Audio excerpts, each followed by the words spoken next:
Good morning to all of you. Now we will start our topic, that is types of immunity.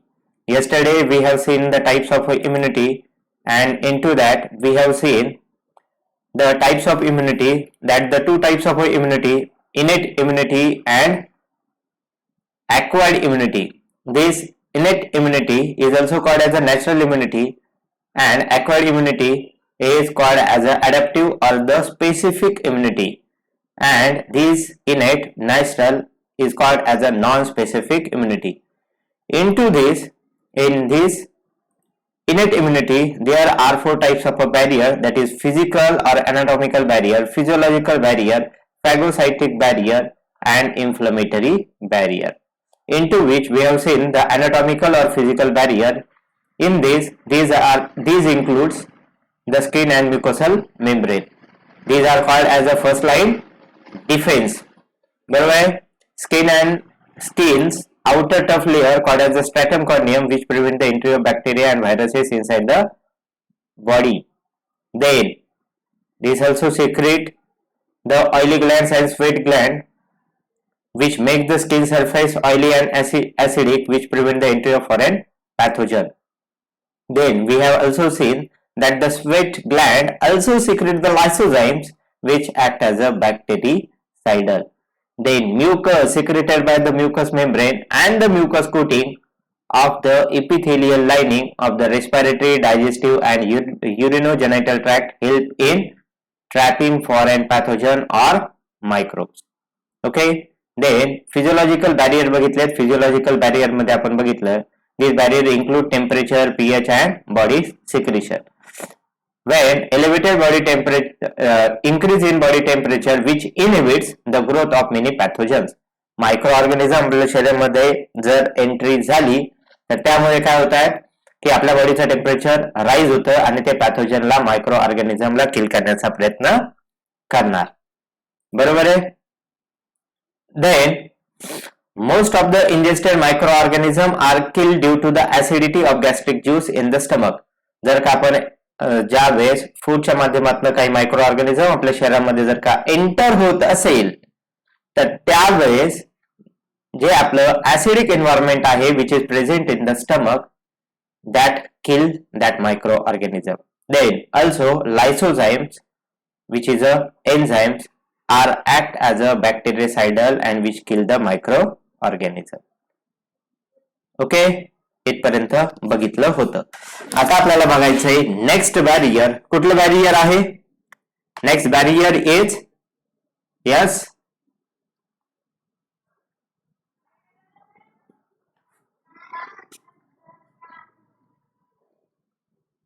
Phagocytic barrier.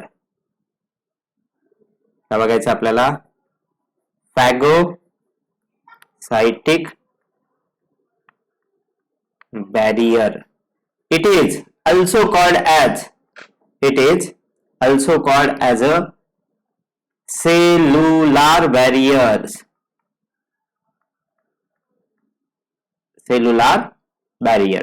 Okay, this phagocytic barrier or cellular barrier includes, जो काही phagocytic असेल किंवा cellular barrier जो आहे याच्यामध्ये काय include असणार आहे?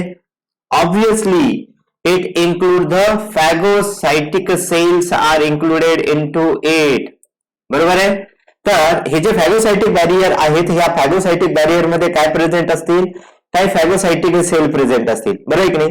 मीन्स जी काही आपली इनेट इम्युनिटी आहे तर त्या इनेट इम्युनिटीचे सर्वात महत्वाचं जो काही रोल असेल तर तो आहे फॅगोसाइटोसिस. And what is meant by the phagocytosis? Phagocytosis is nothing but the engulfing or eating of the foreign pathogen or microorganism. Okay? Means आता हे जे फॅगोसाइट्स आहेत, ह्या फॅगोसाइट्स मध्ये काही सेल इन्क्लूड आहेत. Yes, the cells which are included in the phagocytes are neutrophils, then monocytes, then natural killer cells. बरोबर की नाही? आता जे न्यूट्रोफिल्स आणि मोनोसाइट्स जे आहेत तर ते काय करतात? They engulf and destroy the invading micro organism. Means जेवढे काही मायक्रो ऑर्गॅनिझम आहेत त्या मायक्रो ऑर्गॅनिझमला ते काय करतात, ईट करतात आणि ईट करून त्याला किल करण्याचा प्रयत्न करतील. बरं आहे की नाही. कोण? Neutrophils, monocyte, natural killer cells. Yes. आता मायक्रोफेजेस, मॅक्रोफेजेस जे आहेत तर ते कसे आहेत, लार्ज आहेत, इरेग्युलर सेल्स आहेत. बरं की नाही. And which are involving in the engulfing of micro organisms. मग हे पूर्णपणे जे काही सेल्युलर बॅरियर्स आहे म्हणजे सेल्युलर अडथळे आहेत, जेणेकरून एखादा पॅथोजन तुमच्या शरीरामध्ये येत असेल, मायक्रो ऑर्गॅनिझम तुमच्या शरीरामध्ये येत असेल, तर त्याला आतमध्ये एंट्रीज देऊ द्यायची नाही. काय करायचंय, आ गए छोडूंगा नाही तुम्ही, डायरेक्ट वार डन डन डन डन. बरं आहे की नाही. आता याच्यामध्ये वॉर म्हणजे काय, ते इंगल्फ करून घेणार, ईट करून घेणार. Okay, concept clear. What are the phagocytic barrier, cellular barrier. Concept clear का? यस. ठीक आहे, चला स्टेटमेंटच्या फॉर्म मध्ये बघूया, म्हणजे आता राईटअप करूया. Phagocytic barrier, phagocytic barrier brings about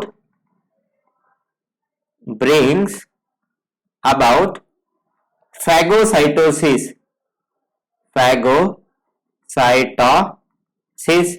Phagocytic barrier brings about phagocytosis. Then the important mechanism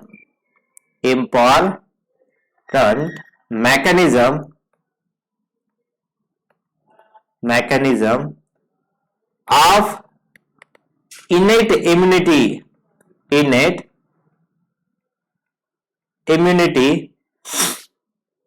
is phagocytosis.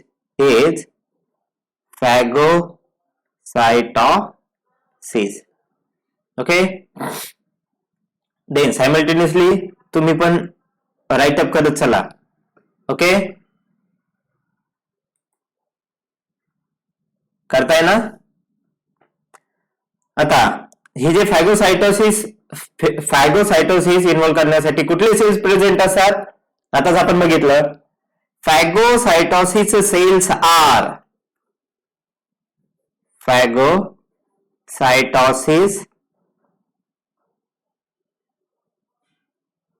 phagocytosis cells are neutrophils,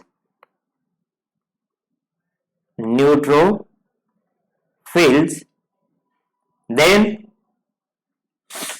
natural killer cells,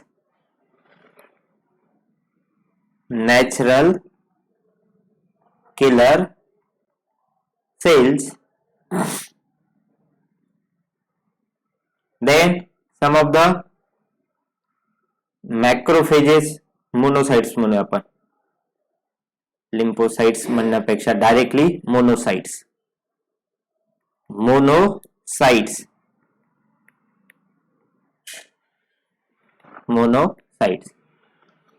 तर कुठले बघा, phagocytosis cells are neutrophils, natural killer cells and monocyte. Natural killer cell जे आहेत ना, these are one of the types of the lymphocytes. आणि lymphocyte कशापासून form होत आहेत, anyone? Yes Santosh, correct. WBCs, बरोबर आहे. तर ते एक आहे. आता यामध्ये काय केलं जातं बघा, जे न्यूट्रोफिल्स असतील आणि जे काही मोनोसाइट्स असतील ते काय करतात, they engulf or eat the micro organism. Okay, neutrophils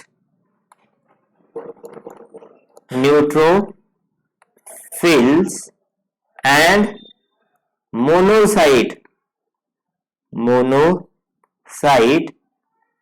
engulf or eat the invading म्हणजे जे या शरीराच्या आतमध्ये येत आहेत, इन्व्हेडिंग micro organism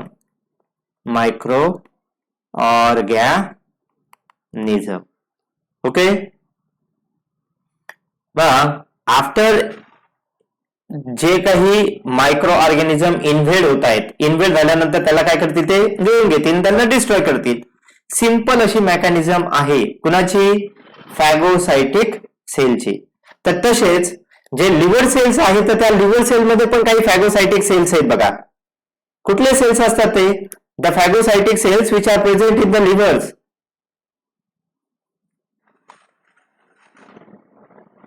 Yes, Somnath, correct. That are called as a Kupffer cell. The Kupffer cells are also the phagocytic cell which are present in the liver. Okay. Then या phagocytic barrier मध्ये किंवा त्याला म्हटलं जातं सेल्युलर बॅरियर, या cellular बॅरियरचं कळालं का मग तुम्हाला? यस, कळालं का?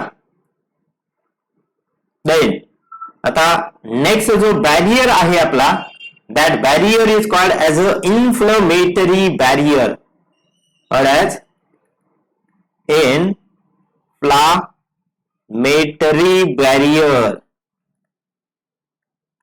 Inflammatory barrier. आता इन्फ्लामेटरी बॅरियर म्हणजेच काय, आता पहिल्यांदा आपल्याला माहिती पाहिजे इन्फ्लामेटरी रिस्पॉन्सेस. काय माहिती पाहिजे आपल्याला, inflammatory responses. And what is mean by the inflammation. Already आपण बरेच डिटेलमध्ये बघितलेलं आहे इन्फ्लामेशन, बरं आहे की नाही. आता या ठिकाणी इन्फ्लामेशन म्हणजेच काय, स्वेलिंग, बरं आहे की नाही. आता जे स्वेलिंग, आता ज्या ठिकाणी स्वेलिंग होते, आता स्वेलिंग केव्हा होते, ज्यावेळेस टिश्यू डॅमेज होत असेल तर त्यावेळेसच होणार ना, बरं आहे की नाही. मग जर का आपण इन्फ्लमेटरी रिस्पॉन्सेस जर का म्हणायला गेलं तर एखादा इन्फेक्शन झालं किंवा टिश्यू इंजुरी झालं तर त्याच्यामुळे काय होतंय, त्यामुळे रेडनेस होतंय, स्वेलिंग होतंय, पेन होतंय आणि त्या ठिकाणी एक हीट जनरेट होते आणि त्याच्यामुळे काय होऊ शकतं, आपल्याला ताप वगैरे येऊ शकतो, बरोबर. And these all responses are said to be as a inflammatory response, बरोबर आहे. आणि हे जे इन्फ्लमेटरी रिस्पॉन्स जे काही प्रोड्यूस होतात तर ते कशामुळे प्रोड्यूस होतात, that inflammatory responses are produced due to the release of chemicals, and there are two types of chemicals which are produced in the inflammatory responses. कुठले कुठले आहेत, एक आहे आपलं हिस्टामाइन्स आणि दुसरं काय आहे, prostaglandins. Correct Vaishnavi. Yes Geetanjali, damage tissue and damage blood vessels. म्हणजे ज्या ज्या वेळेस आपल्या टिश्यू इंजुरी होतील किंवा ब्लड वेसल काही रप्चर वगैरे होत असेल किंवा आपल्याला काहीतरी मुक्का मार लागला असेल तर त्यावेळेस काय होतंय, त्यावेळेस स्वेलिंग होते. म्हणजे पहिल्यांदा रेडनेस होतंय, स्वेलिंग होतंय, त्या ठिकाणी थोडं थोडं पेन होतंय, बरं आहे की नाही. मग जर का थोडस जास्तच आपल्याला दुखत असेल तर त्यावेळेस काय होतंय, थोडस आपलं टेम्परेचर राईज पण होऊ शकतं, बरं आहे की नाही. ताप आल्यासारखं वाटतंय, मुक्का मार लागल्यावरती आपल्याला ताप येते ना, बरं आहे की नाही. Abhishek Lavate says pulse and floating. Pulse नंतर होतं ते, ज्यावेळेस त्याची ती जी इंजुरी आहे ती इंजुरी ज्यावेळेस हील होते तर त्यावेळेस पल्स क्रिएट होतंय, बरं आहे की नाही. तर मग हे जे रिस्पॉन्सेस आहेत, these responses are nothing but the inflammatory responses, बरं आहे की नाही. आता त्या ठिकाणी ज्यावेळेस इंजुरी वगैरे झालेली असते तर त्यावेळेस असं वाटतं की काय होतंय, आपल्या शरीराला असं वाटतं की त्या ठिकाणी फॉरेन पॅथोजन आलेले आहेत म्हणून इन्फ्लमेटरी रिस्पॉन्सेस आहेत. मग त्याच वेळेस काय करतायत की तिथं पॅथोजन तर वगैरे काही दिसत नाही, टीसी इंजुरी झालेली असते ना. मग सायमल्टेनियसली जर का पॅथोजन असेल तर तिथं काहीतरी मग काय डायपोडेसिस ऍक्शन सुद्धा त्या ठिकाणी होते, बरं की नाही. आता डायपोडेसिस ऍक्शन म्हणजेच काय, the squeezing out of a WBC from the wall of a blood capillaries. बरोबर आहे.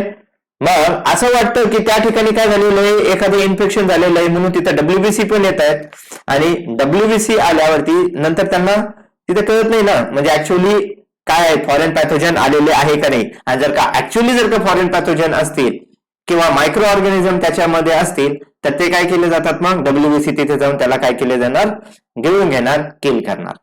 बरोबर आहे. That are nothing but the inflammatory responses and which are due to the inflammatory barriers. बरोबर आहे. मग ह्या इन्फ्लमेटरी बॅरियर मध्ये पहिलं काय आहे तर इन्फ्लमेटरी रिस्पॉन्सेस आहे. Inflammatory responses, the responses which are given by the body due to the inflammations. Okay, what are the inflammatory responses. General भाषेमध्ये जर म्हणायला गेलं द रिस्पॉन्सेस, बऱ्याच वेळेस म्हणतो ना आपण जनरल, आपल्याला ती टर्मिनॉलॉजी तरी कळाली पाहिजे.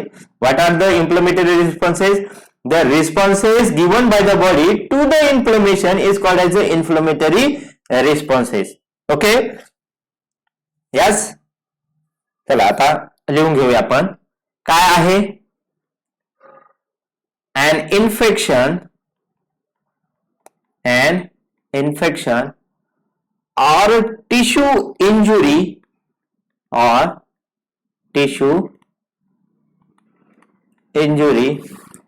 often leads to redness, then swelling.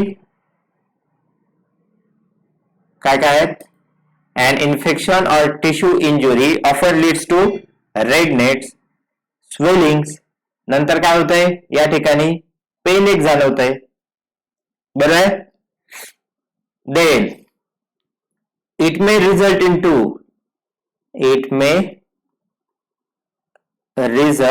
into fever, and these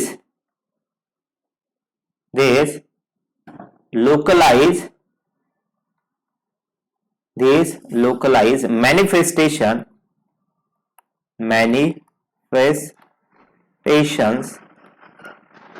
is called as inflammatory response. बरं आहे का नाही.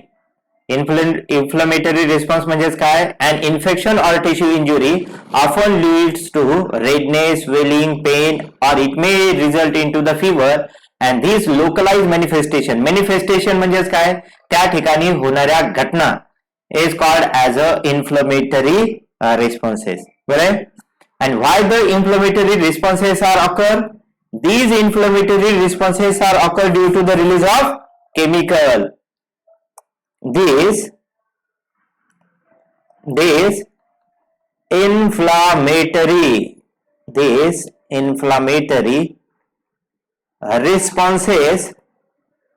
responses occur due to release of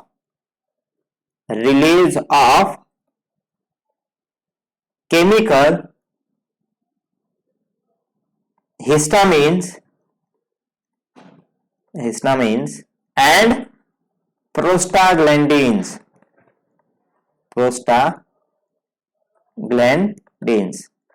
okay.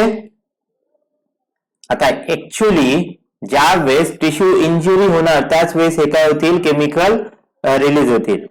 आता हिस्टामिन आणि प्रोस्टाग्लॅन्डिनचं नेमकं वर्क काय असतं बरं. What is the work of histamine and prostaglandins. ज्यावेळेस तुम्हाला मुंगी चावते, मुंगी आपल्या शरीरामध्ये काय इंजेक्ट करते, फॉर्मिक ऍसिड. बरोबर आहे. यस. मग त्या फॉर्मिक ऍसिड म्हणजे काय झालं, ऍक्ट ऍज अ अँटीजन झालं आणि त्याच्या विरुद्ध काय झालंय, बॉडी आपली रिस्पॉन्स देते म्हणजेच काय, ते ऍसिड आहे ना, तर त्या ऍसिडला न्यूट्रलाइज करायचे. बरोबर आहे. मग न्यूट्रलाइज करण्यासाठी पहिल्यांदा त्या ठिकाणी एकतर काय झालं पाहिजे, तिथं काहीतरी एखादा आपला सेल गेला पाहिजे, जेणेकरून तिथं काय करणार, त्याचं न्यूट्रलायझेशन वगैरे करणार. बरं आहे की नाही. आता हे केमिकल आहे, तर त्या केमिकलला न्यूट्रलाइज करण्यासाठी दुसरे कुठलं तरी केमिकल रिलीज झालं पाहिजे ना. म्हणजेच ऍसिड आणि बेस या दोघांची रिॲक्शन होऊन काय होणार, न्यूट्रलायझेशन रिॲक्शन होणार. बरोबर आहे की नाही. मग या ठिकाणी जे काही फॉर्मिक ऍसिड आलेलं आहे त्याच्यामुळे काय होतंय, चणचण होतंय, इरिटेशन होतंय. त्याला आपल्याला जर का इनहिबिट करायचं असेल, कमी करायचं असेल, त्याची सिव्हिरिटी कमी करायची असेल, तर आपल्या शरीरात काय रिलीज होत आहे, गीतांजली अँटीबॉडी नाही, त्या ठिकाणी काय होतात, हिस्टामिन रिलीज होतात. आणि हिस्टामिन रिलीज झाल्यानंतर त्या ठिकाणी काय होतंय, स्वेलिंग होते. आणि मुंगी चावल्यावरती आपली काय होते, स्वेलिंग होते. आता स्वेलिंग झाल्यानंतर काय, स्वेलिंग जे होणार आहे, तर स्वेलिंग झाल्यानंतर त्या ठिकाणी काय होणार आहे मग, की परमिएबिलिटी वाढणार आहे. बरोबर की नाही. म्हणजेच ब्लड व्हेसल त्यावेळेस काय होतील, ब्लड व्हेसल थ्रू जे काही फॉरेन पॅथोजन्स असतील, म्हणजे सॉरी ब्लड व्हेसल थ्रू काय होतील, WBC वगैरे आहे किंवा सम ऑफ द प्रोटीन्स त्या तिथून बाहेर येतील आणि त्या जो फॉर्मिक ऍसिड आहे तर त्या फॉर्मिक ऍसिडला न्यूट्रलाइज करण्याचा प्रयत्न करतील. अविनाश राठोड, इथं फोलिक ऍसिडचा काय संबंध आला.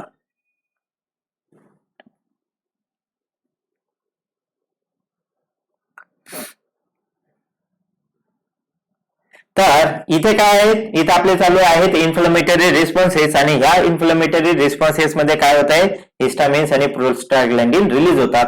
म्हणजेच indirectly these are responsible for the dilation of a blood vessel. Blood vessel काय होतात, डायलेट होतात आणि ते काय होतात, त्याची परमिएबिलिटी सुद्धा वाढते. म्हणजे त्याच्यापासून WBC सुद्धा तिथून काय होतील, रिलीज होतील आणि त्या ज्या ठिकाणी जो काही ऍसिड वगैरे आहे, फॉर्मिक ऍसिड आहे, त्याला न्यूट्रलाइज करण्याचा प्रयत्न करतील. म्हणजे ते काय झाले, इन्फ्लमेटरी रिस्पॉन्सेस झाले. Okay, means these inflammatory responses occur due to the release of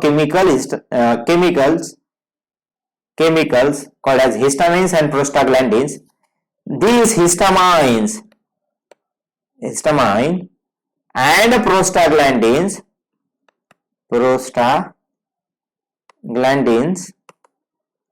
dilate and make blood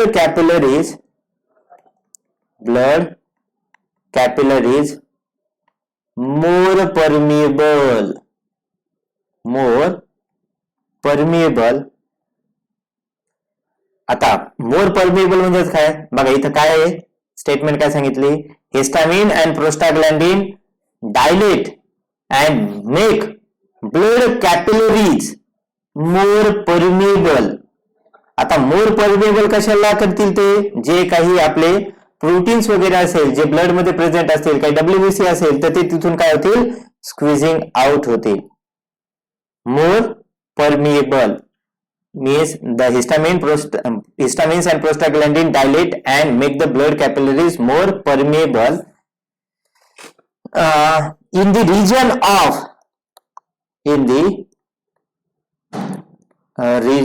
of tissue injury.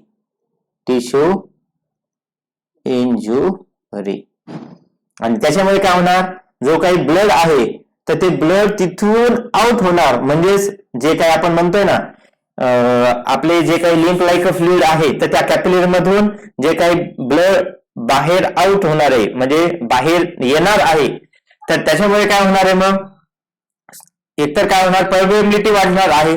Serum like fluid जे आहे तर ते तिथून येणार आणि त्याच्यामध्ये काही असे प्रोटीन असतील की जे बॅक्टेरियोसाइडल असतील. बरोबर आहे, यस. मग जर आपण कन्सिडर केलं की त्या फ्लुइड मधून काय येणार आहे, की समजा WBC आले, काही प्रोटीन्स आलेत, मग ते काय करतील की डायरेक्टली तिथं ऍक्च्युअली जर का पॅथोजन वगैरे असेल तर त्या पॅथोजनला ते काय करतील, किल करतील. किंवा समजा ऍसिड असेल तर त्याला काय करणार, न्यूट्रलाइज करणार. बरं आहे की नाही. म्हणजेच in this region the fluid is leak out through the blood vessel. काय होत आहे, in this region fluid is leak out of the blood vessel. In this region fluid is leak out of the blood vessel. बरोबर. And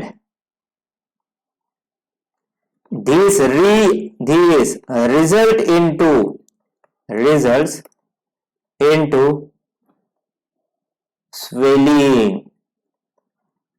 This result into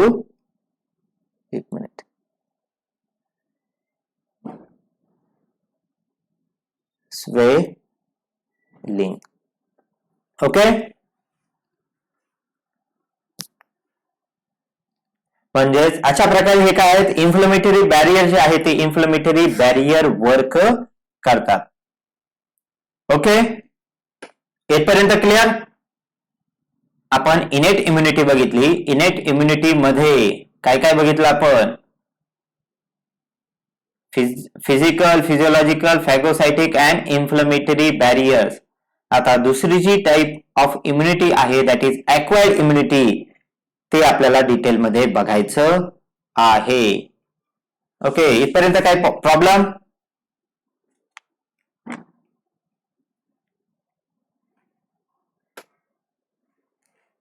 आहे का? खालचं लिहून घ्यायचंय. Okay, लिहून घ्या.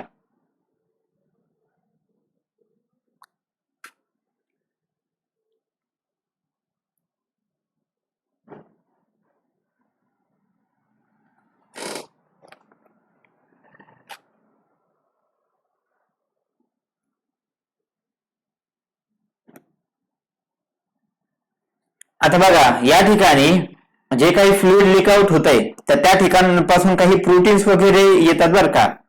आता ते जे प्रोटीन्स असतात त्या प्रोटीन्सला म्हटलं जातं ऍक्यूट फेज प्रोटीन्स. काय म्हटलं जातं? ऍक्यूट फेज प्रोटीन्स. त्याच्यामध्ये काय म्हणजे ज्या ठिकाणी काही इन्फ्लेमेशन वगैरे असेल तर त्या ठिकाणी क्लिनिकल कंडिशन मध्ये त्याचं चेक केलं जातं. म्हणजे एखाद्याला काही स्वेलिंग वगैरे झालंय का, म्हणजे टिश्यू लेवलवरती काही इंजुरी वगैरे झाली असेल का, तर त्या ठिकाणी काय होतात, जास्तीत जास्त प्रमाणामध्ये प्रोटीन रिलीज होतात. And that proteins are called as a C reactive proteins. काय म्हणतात त्याला? C reactive proteins. स्टार मध्ये फक्त एक ध्यानात ठेवा तुम्ही बरं का, की या ठिकाणी काय होतात, acute phase proteins. Acute phase proteins are release. आता ऍक्यूट फेज प्रोटीन्स म्हणजे नेमकं काय बरं? ज्या ठिकाणी एकतर इन्फेक्शन म्हणजेच इन्फेक्शन नुसार काय झालं असेल, इंजुरी झाली असेल, मग त्याच्यामुळे काय होणार आहे की त्या इंजुरीच्या ठिकाणी काय होतील, काही प्लाझ्मा प्रोटीन्स वगैरे असतील तर ते तिथे येतील.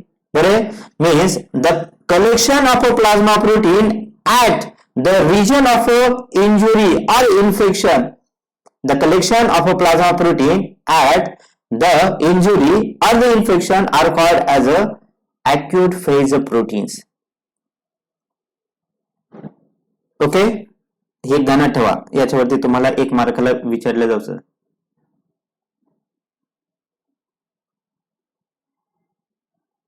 हो गीतांजली, नंतर करून, आपल्याकडे वेळ आहे ना आणखी. संतोषने काय म्हणतात, हाऊ सेल आफ्टर, 1 मिनिट हा. संतोष काय म्हणतोय, how cell after phagocytosis remove out of the body or blood vessels. म्हणजेच जे काही मायक्रो ऑर्गॅनिझम म्हणतायत का, मायक्रो ऑर्गॅनिझमला जर का ज्या वेळेस फायगोसायटोसिस नुसार त्यांना काय घेतलं, गिळून घेतलं, तर त्याच्यानुसार ते ब्लड वेसल पासून बाहेर कसे येतील असं म्हणायचंय का? यस. बघा, आता ज्या वेळेस जे सेल्स आहेत ना त्या सेलला जर काही इंगल्फ केलं, बरं आहे, म्हणजेच micro organism act as a cell. बरोबर आहे. समजा बॅक्टेरिया आपण कन्सिडर केलं तर तो प्रोकॅरियोटिक सेल आहे, आणि व्हायरसेस असेल तर ते तर काही सेल नाहीच आहे, ते असेल्युलर आहे.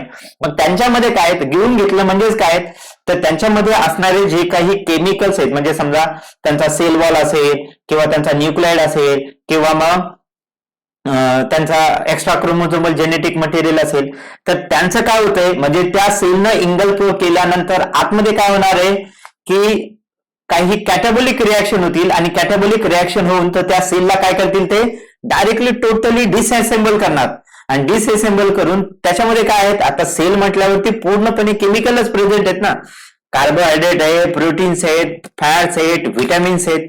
मग ते काय होतील, ते सराउंडिंग टिश्यू फ्लुइड मध्ये रिलीज होतील ना, बरं की नाही. मग त्याचं बॉडी काय करेल, जर का त्याच्यामध्ये काही हार्मफुल केमिकल्स असतील तर ते आपल्या शरीरा थ्रू एलिमिनेट होतील. बरं आहे. मग समजा आता ते एक्स्ट्रा सेल्युलर फ्लुइड मध्ये असेल तर त्या एक्स्ट्रा सेल्युलर फ्लुइड मध्ये आपण बघितलं होतं लिम्फॅटिक सिस्टीम त्या ठिकाणी प्रेझेंट आहे, लिम्फॅटिक टिश्यू त्या ठिकाणी प्रेझेंट असतात.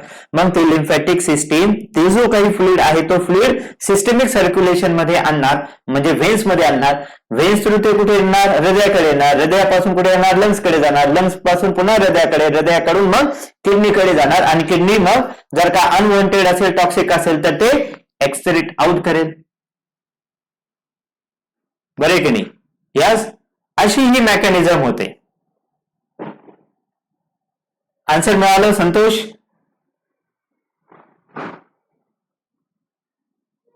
आणखी कोणाला काही क्वेश्चन? बघा, आपल्या बॉडीमध्ये एवढे छोट्या लेवलवरती जे काही सेल्स आहेत ना, सेल असेल, केमिकल्स असेल, हे एवढं इंटरॅक्टिव्हली वर्क करतात ना, तर आपण ते इमॅजिन सुद्धा करू शकत नाही. ओके. मग बघा, आता हे ऍक्यूट फेज प्रोटीन्स म्हणजेच काय,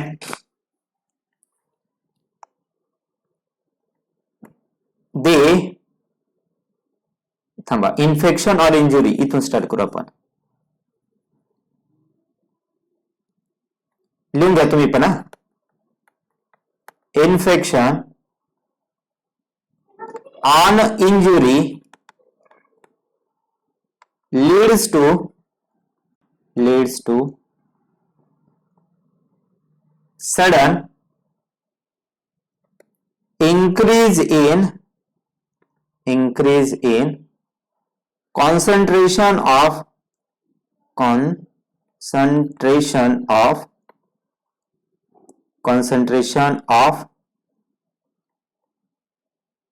certain plasma proteins which are collectively called as